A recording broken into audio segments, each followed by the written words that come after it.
Hello, welcome to EPG Pathshala. I'm Dr. Shrabani Basu, Assistant Professor in the Department of English in St. Francis College for Women. The lesson that we would be looking at today is on the celebrated West Indian playwright Trevor Rhone, and in particular two of his plays, Old Story Time and School's Out. This lesson is part of the paper of African and Caribbean Writing in English. Now, in the next 25 minutes or so, we would be looking at some of the thematics and works of Trevor Rhone, some of his recurrent plot lines, some of his recurrent dynamics that he looks at in his plays, and also by the end of the lesson there would be a small self-assessment module where you could test your understanding of the lesson. Now, if we start with Trevor Rhone, it's important that we look at the life of Trevor Rhone, which makes him the playwright that he was. Now, he was born in 1940 and he passed away in 2009, and he grew up in Bellagate, a village in rural St. Catherine in Jamaica. So he is Anglophone. He attended Rose Bruford College in Kent in England between 1960 to 63, and then he came back to Kingston in Jamaica, where he, along with 7 companions, started the Barn Theatre. Trevor Rhone is very celebrated in Jamaica, less for his plays and more for all the scripts that he has written for blockbuster films. Some of the important plays which Trevor Rhone wrote are It's Not My Fault, Baby, 1967. The Gadget, which some say is a prelude to Old Story Time, which came out in 1968. Smile Orange, 1971. Sleeper, which came out in 1972. Comic Strip, which came out the following year. School's Out, which came out in 1974. Old Story Time, published in 1979, and Bellagate Boy, 2002. And many of these films were later adapted into films, which was scripted by Rhone himself. Some of those films are The Harder They Come, which made him extremely well known in Jamaican film industry, which came out in 1969. Smile Orange, which was released in 1974, Milk and Honey, which was released in 1988, and Top Rankin, which was released in 1988 again. Now, if we look at Old Story Time, the first play which we would go through in this short lesson of ours, the plot goes around a single mother, an elderly single mother, Miss Aggie, who brings up and educates her son Len almost single-handedly. She's one described by the narrator, Pa Ben, as somebody who mistrusts anybody who is dark-skinned, though she is one of that ethnicity. So it's a curious flip in her character which makes her despise something which describes her as well. Now, she wishes that her son would marry a relatively fair-skinned girl, Margaret, which would give them an entry to the higher echelon of fair-skinned people, and she's deeply disappointed when he does not. Now, Len educates his mother in the ways of accepting her own color and to accept the modern belief system together with her old customs and beliefs. But that does not initially in the play sits very well with Miss Aggie, because Miss Aggie's despise, her negrophobia, in a way is too deep-seated to change overnight. And this is the reason she also despises and openly abuses and condemns her own daughter-in-law, who, in her opinion, is dark-skinned and hence not good enough for her son. Now, later, it is disclosed that girl who she wanted Len to marry, Margaret, was cruel to Len at school, and the gentleman that who she believes in to entrust him with many of her investments, George McFarlane, is crooked. Now, though she is abusive of her daughter-in-law Lois, who is dark-skinned, and though she blindly believes in George, a swindler, because he's brown-skinned, though we see that her characteristic is in a way looking into or more obsessed with whiteness, later she changes her opinion when Lois and Len, you would be probably finding the names very interesting, but though the Superman analogy here, the allusion here, fortunately stops. Now, when we look at the characters of Miss Aggie, she's a very powerful individual, a single parent who is hopelessly tied up in her old school beliefs and stereotyping. She, like most parents, aspires for a better life for her son, but that better life which she envisions for her son is tied to these old school stereotypes of whatever black is not good, quote unquote. She deplores any greater comfort which her son may provide her with, because he, in her opinion, has committed the greatest crime of all. He has aligned himself with a girl who is not fair-skinned. So in a way, it's almost a sacrilege. In spite of all her strength, she's deeply subservient to anything that is white. Now, Pa Ben, that quintessential storyteller, he describes Miss Aggie and her deep-seated negrophobia in almost one sentence, where he says, "You have to understand Miss Aggie. She wouldn't even have a black chicken in her yard. One chop and off with the head." Now, even at the end, she's humbled in her mistake and calls herself a foolish old woman before hugging Lois and Len. She frees herself from her prejudices and goes beyond them in search of love, strength, and confidence in her selfhood as a hybrid and dark-skinned individual. The other very important character who makes repeated entries as the all-observant storyteller is Pa Ben. And in a way, the character of Pa Ben is a foil to Miss Aggie. He's everything that Miss Aggie is not. He's the quintessential storyteller and who deplores the color bias of Miss Aggie, because in a way he recognizes it to be a derision of the selfhood that Miss Aggie represents or should. Now, he associates Africa with primitive savagery and England with progress and deliverance, and in a way that's as prejudiced as Miss Aggie's prejudice towards blackness. Now, he creates the suspense and the disclosure. He also acts as the instrument of peace and the crucial structural instrument. He protests against Miss Aggie's behavior towards her son and his wife, but he's also ready to forgive and forget when Miss Aggie starts acknowledging him after a long time, though they were not exactly in the best of relations, in the best of terms before this. Now, the next characters that we look at are Lois and Len. Now, they are educated, they are enlightened, and they try to bring their mother out of her prejudices. They accept their role as the post-colonial hybrid subject. They are not embarrassed, they are not subservient, and they are more accepting of their, Caribbean identity, if we call it. Len, the son, acknowledges his mother's sacrifices for his education and is hurt when she refuses his offers of help and comfort.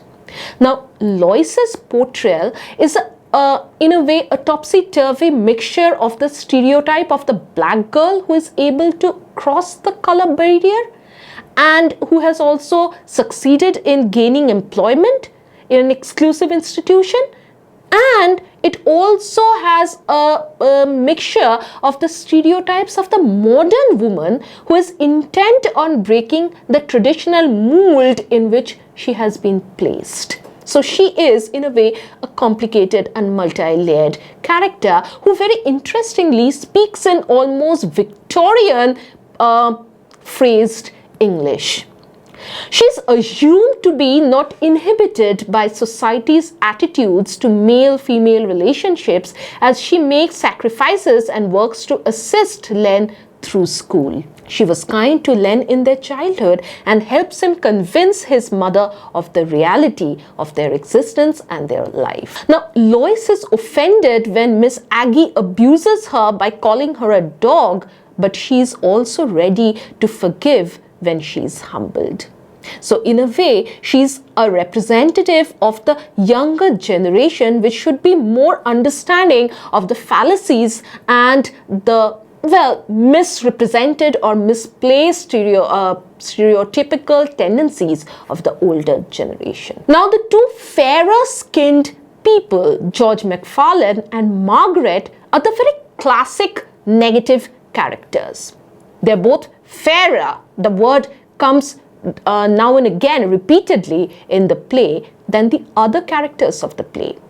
But where George McFarlane attempts to swindle Miss Aggie and blackmail her son, Margaret is selfish, is self-centered, and she had also been cruel to Len in school and has humiliated Lois in the past. When we look at these characters in old story time, we see that Trevor Rhone imagines the characters to be members of each categories. So in a way, all these characters are typified into different categories.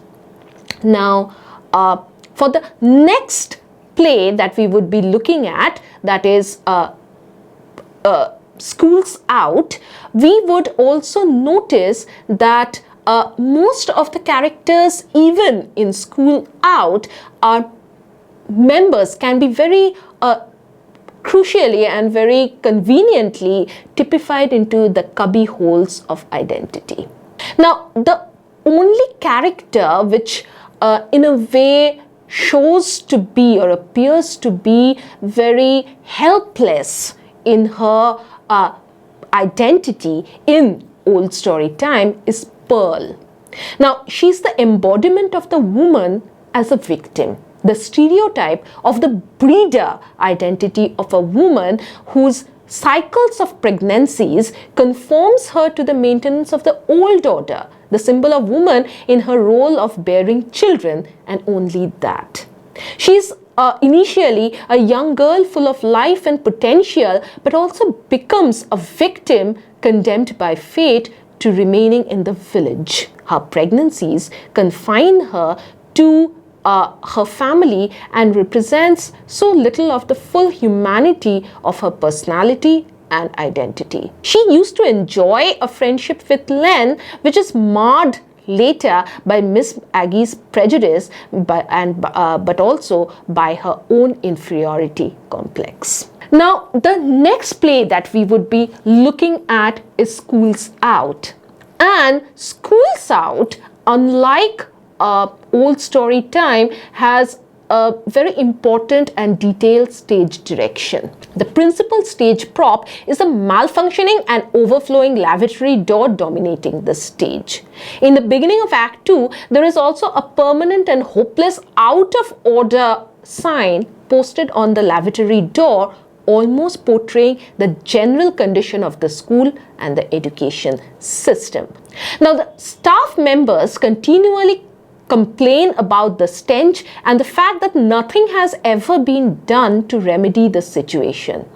The existence of the absentee headmaster of the school is visually signified through an imposing but never open door saying downright. We never see the headmaster. We sometimes hear him because many of the characters comment on and the audience can hear the sounds of caning from beyond that door. The plot overview of schools out, says that it develops around a new faculty member of a school whose name is Russ Dakers, and he very conscientiously attempts to improve the conditions of the school that he has newly joined. The only lady teacher of the school, Mika McAdam, helps him to find his way around the school. His initial impression of the school, which Russ Daker very openly admits, is one of extreme disappointment because he finds the school in shambles. Now, Mr. Joseph, who is always called Joe, is found playing guitar and has a comic episode with the well-meaning but extremely underqualified and half-educated teacher, Hopel Henry. The other teachers, Roscoe Callender and Pat Campbell, enter complaining about the stench of the bath. The chaplain of the school makes lecherous advances towards Mika and also very openly shows Trevor Rhone's disregard of the clergy because he is shown to be somebody with an penchant towards sexual harassment. Now, Roscoe plays a prank on Mika and Henry by pretending to throw a mouse at Mika. When Mika panics and loses her consciousness, the chaplain attempts to molest her but fails as she wakes up. Now, this prologue and this, the first scene, in a way, also posits the entire play into a particular context of society, that is the gradual degradation of the education system. Now, the second to the fifth scene goes rather rapidly because in the second scene, Pat, one of the faculty members, verbally abuses Callender and Chaplain to Russ, while the chaplain wants Russ to be assertive and brutal with the students. In the third scene, Russ brings a tape recorder and a first aid box to the school.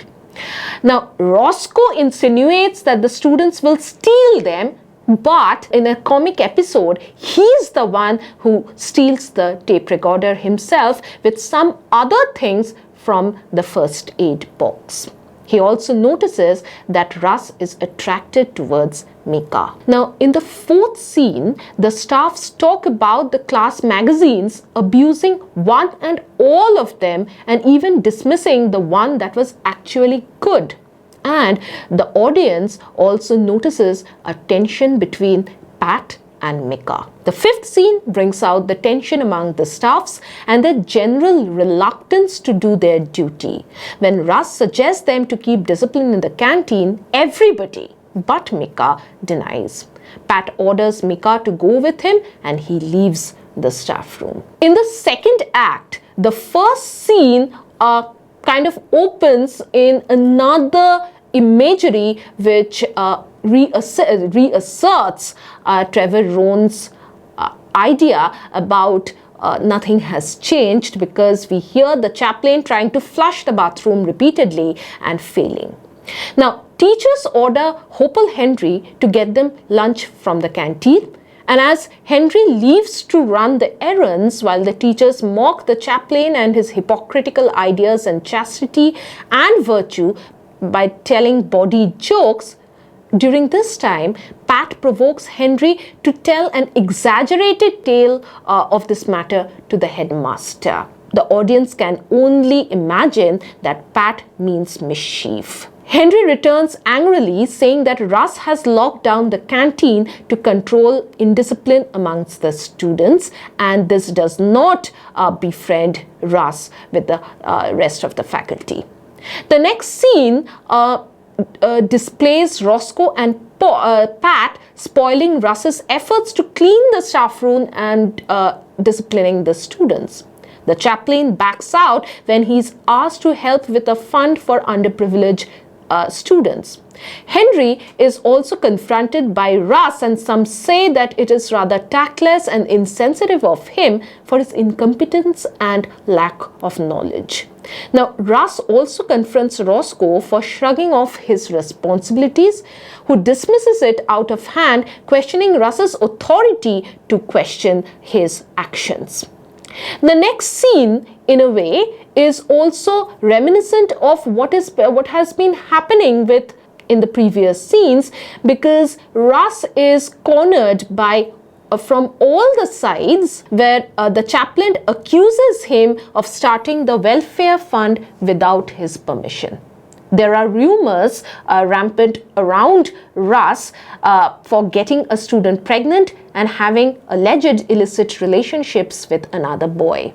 Now, Henry and the chaplain sustain the rumor and ask for a disciplinary meeting when they see some crude drawings about Russ's accusations on the blackboard.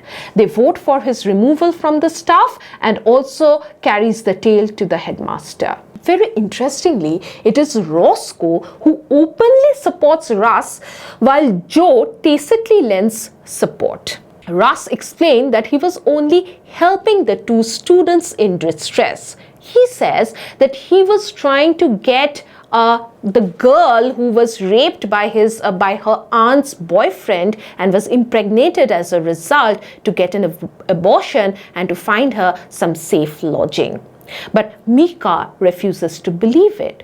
And then Russ, in total despair, decides to resign. Now, Mika, we see, meekly follows Pat out as he orders her to come with him. Now, Henry triumphantly declares that he will ask a classmate who, probably as incompetent and inefficient and underqualified that he is, to apply for the position that Russ has vacated. In the end, Pat and Roscoe, they mourn Russ's leaving the school, and they also notice and for the first time acknowledge all the good things that Russ has done for the school, because for the first time the teeming bathroom is clean and the students look to be more disciplined. And Pat snubs Hopel Henry, who tries to call him a brother, and saying that he will never be brother to somebody like him. Now, when we look at the characters of Russ Dacre, you will probably notice that it's an imperfect anagram of the word crusader. And his almost missionary zeal to bring about social change around him is also noticeable. In one way, he is very reminiscent of the character of Sidney Poitier in that iconic film To Serve With Love. He's an eager member of the staff, but his zealous, self-righteous efforts disturb the complacency of those already in power. He also helps a student who, as I have already mentioned, gets pregnant by rape to get lodging for her, which would be safe, and an abortion. Now, he can be considered somewhat insensitive towards Hopel Henry and rather tactless in the dealings with the other members of the staff, but he is also repeatedly shown to be kind and conscientious as he sets up a welfare fund, withstanding multiple obstacles which the chaplain drops in his way. Now, he protests against the indiscipline, incompetence and unsanitary condition of the school and the general standards of the education system. Now, the other character, Roscoe Calendar, is probably one of the most complicated character which Trevor Rhone has ever created. He's intelligent, but he's waggish. Throughout the play, he's seen doing his best to sabotage Russ's efforts, and he's also a thief who steals other people's things. He's irresponsible and he's laid back in his duty towards the school. He has a caustic wit which he uses indiscriminately to enrage his colleagues. When the colleagues get together for the character assassination of Russ, he's the only person who vocally supports him, and he also very openly mourns his resignation. The other teacher, Mr. Joseph, who is considered to be the oldest faculty member there, Joe, is the senior-most member of the faculty, as I already said, and he's always shown to be brooding in the staff room. He's conservative and nostalgic of the previous standards of education in the school, And he also condemns Henry's incompetence, but does not condemn him as a person, because he blames the system instead for having him as he is, for training him so inadequately and putting him in this position. He's mostly silent, but also makes certain rare but insightful observations. In the end, Joe shows his disapproval towards everything that Hopel Henry has done when Hopel Henry calls him brother, and he refuses his efforts to be close, as he says he will never be the brother of somebody like Henry. Now, the chaplain, Mr. Steele, is a hypocritical pervert. And he throws lecherous glances at Micah and attempts to molest her when she faints in fright over Roscoe's prank with the mouse. He speaks of virtue and chastity, yet makes lascivious remarks about the female staff and the students. He initially supports Russ, but maligns him and conspires with Henry to malign him further to the management so that he ends up losing his job.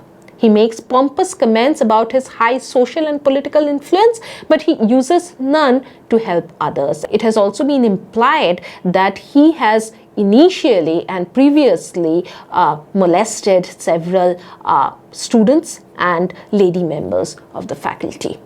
The next character that we look at is Hopel Henry, and he starts off as an ignorant and incompetent but well-meaning member of the staff.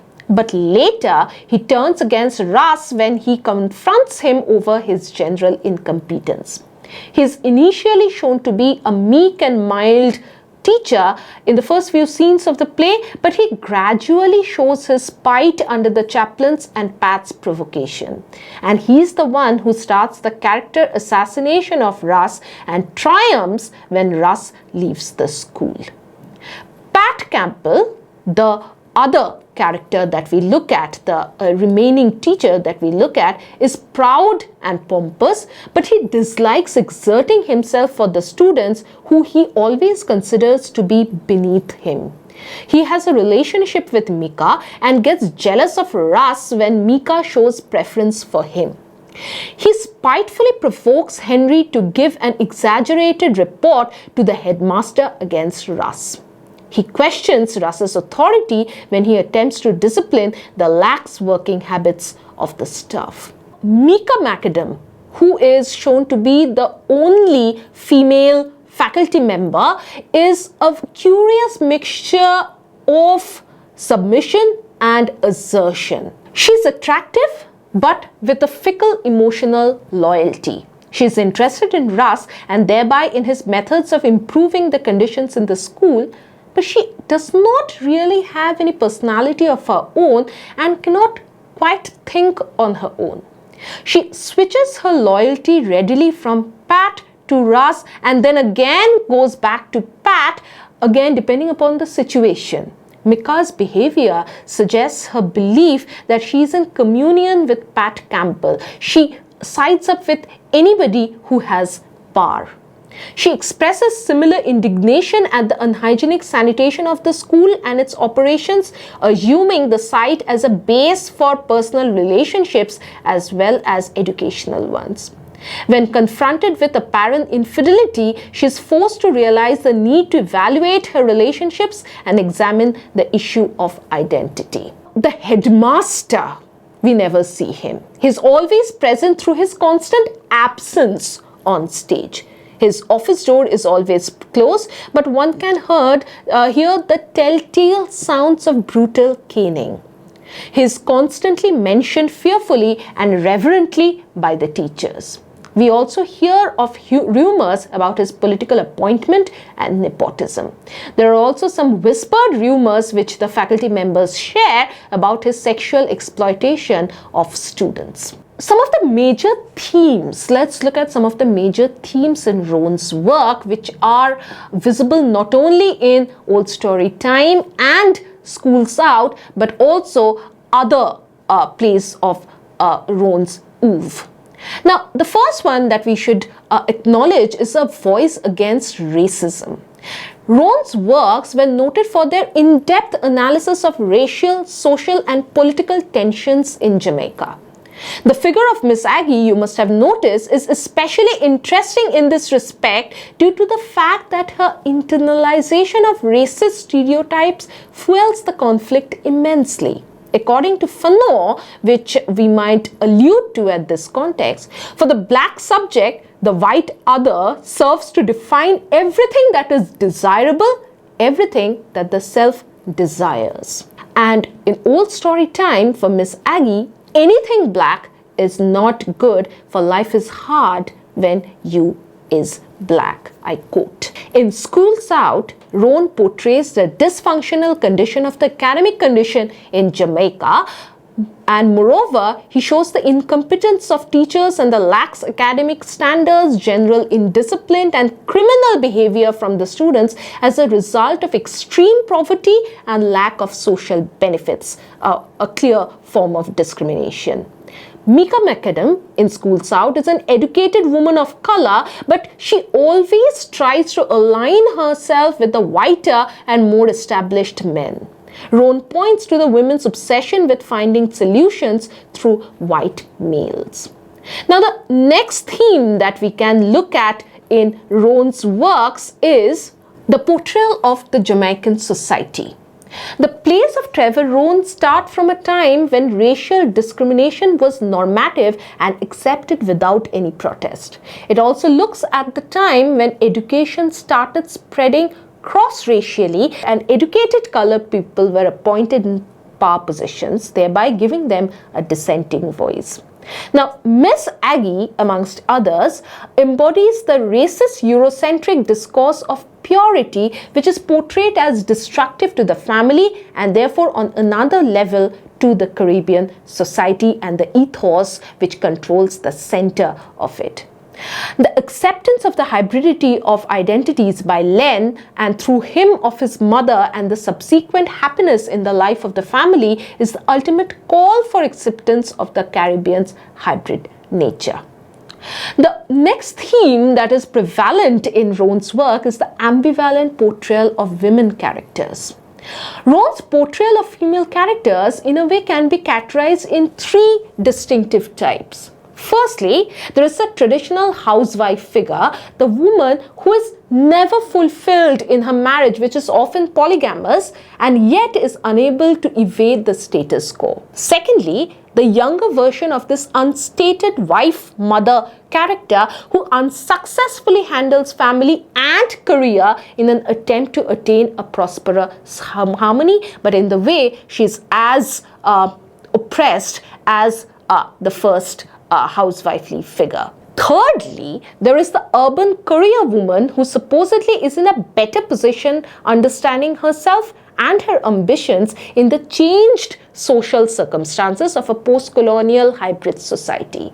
This supposedly idealized third type is often portrayed negatively by Rhone. For example, characters like Carol in Sleeper in 1972 and Gloria in Two Can Play, in these characters, there is a decided ambivalence.